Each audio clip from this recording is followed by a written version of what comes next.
Respeitável público, a vida é um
a gente ficou com um quadro que representa o circo, né? A ideia inicial era usar o próprio painel como uma partitura, só que a gente foi repensando e fez uma interpretação mais aprofundada, que a gente não necessitou usar o quadro como uma partitura. Como é que a gente fez?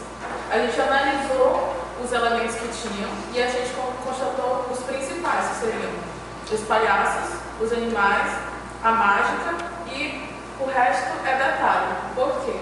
O nome do quadro é A Vida é um Circo. Então a gente comparou o que na nossa vida representa o palhaço e o que no circo é um palhaço.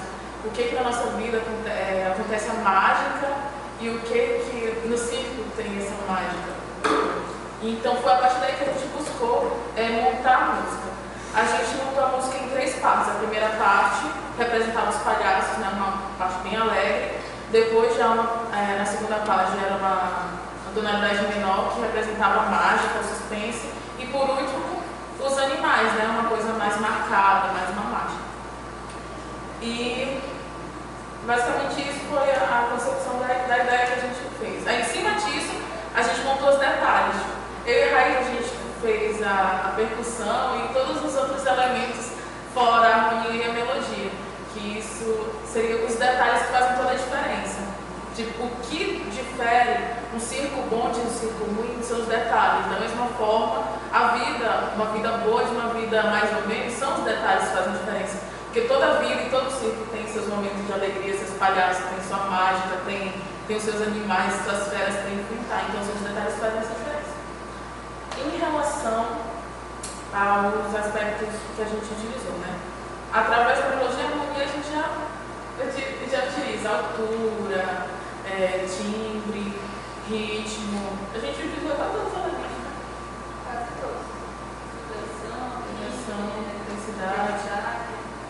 Uma coisa legal ressaltar que a música que foi usada foi composta pelo nosso colega Santana, porque a gente estava com dificuldade de encontrar uma música original de circo e que desse como a gente pudesse usar na gravação e que não fosse caracterizado por ágil, por seja conhecido. Então, a gente bolou a ideia e saiu a música do Santana, foi composta através da partitura e fizemos a improvisação através do trombone, do piano e da percussão. E o bom também é que todo mundo trabalhou mesmo em equipe. Por exemplo, o Santana estava até comentando, eu não sabia, não fazia nem ideia do que fazer. Mas quando todos se juntaram, vamos fazer isso, o que o circo representa, o que a pintura está dizendo pra gente. E foi surgindo ideias e ideias, houve composição pela parte do Santana, houve improvisação pelo Raio, com a Nina Citas, né, com toda a harmonia. E nós ficamos na percussão, né, nos detalhes, e que tudo isso que nós fizemos está escrito ali, naquela pintura. E como isso poderia ser utilizado na escola? A gente poderia trabalhar a harmonia e a melodia, o professor, algum aluno mais experiente, que sabe tocar um instrumento, ou mesmo o professor no instrumento só, fazendo harmonia e melodia, e os alunos poderiam acompanhar nos ritmos, com instrumentos variados, qualquer tipo de atleta que produza som. É reciclável, né? Eles mesmos poderiam produzir esses instrumentos. Além de que tem uma variação de ritmo, de intensidade, de emoção em cada parte da música, então eles teriam que improvisar acompanhando essas variações, né? Fazer uma interpretação da música. O principal é o seguinte: a vida é um ciclo.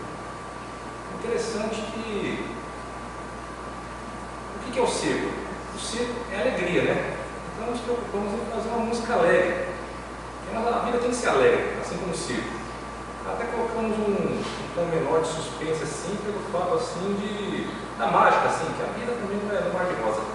Né? Mas, então, é isso.